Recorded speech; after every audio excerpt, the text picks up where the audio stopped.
હિંમતનગર નગરપાલિકા અને ભારત વિકાસ પરિષદ દ્વારા સંયુક્ત ઉપક્રમે વરસાદી પાણીના સંગ્રહ પર પરિસંવાદ યોજાયો.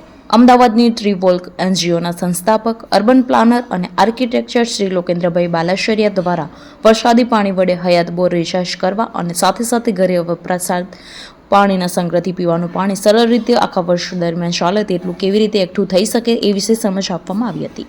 કાર્યક્રમની સંકલ્પના કારોબારી ચેરમેન શ્રી જીનલ પટેલની હતી, જે હિંમતનગર નગરપાલિકાના મહત્તમ રેઇન વોટર હાર્વેસ્ટિંગ માટે કટિબદ્ધ છે. ઉપરાંત ભારત વિકાસ પરિષદ સેક્રેટરી શ્રી પરિન શાહના માઇક્રો મેનેજમેન્ટથી કાર્યક્રમ સફળ રહ્યો હતો. કાર્યક્રમમાં માનનીય ધારાસભ્ય શ્રી વીડી ઝાલા, નાણાપંચ સભ્ય શ્રી જેડી પટેલ, જિલ્લા મહામંત્રી વિજયભાઈ પંડ્યા, નગરપાલિકા પ્રમુખ વિમલભાઈ ઉપાધ્યાય, ઉપપ્રમુખ Savjibhai Bhati, water workers chairman Rajubhai Sharma, Gopalsinh Rathod, Anirudhbhai Sorathiya, Yatinben Modi, Jigneshbhai Patel, સહ પ્રમુખ કુલદીપભાઈ પાઠક, વાસુદેવભાઈ રાવલ, વિકાસ પરિષદ પ્રમુખ શ્રી પ્રવીણભાઈ પટેલ, ડોક્ટર મુકેશ મોદી, એપીએમસીના ચેરમેન જયેશભાઈ પટેલ સાથે હિંમતનગરના બિલ્ડર એસોસિએશન, આર્કિટેક્ચર એસોસિએશન સભ્યો પણ હાજર રહી માર્ગદર્શન મેળવ્યું હતું. રિપોર્ટર સતીશ સોની, હિંમતનગર.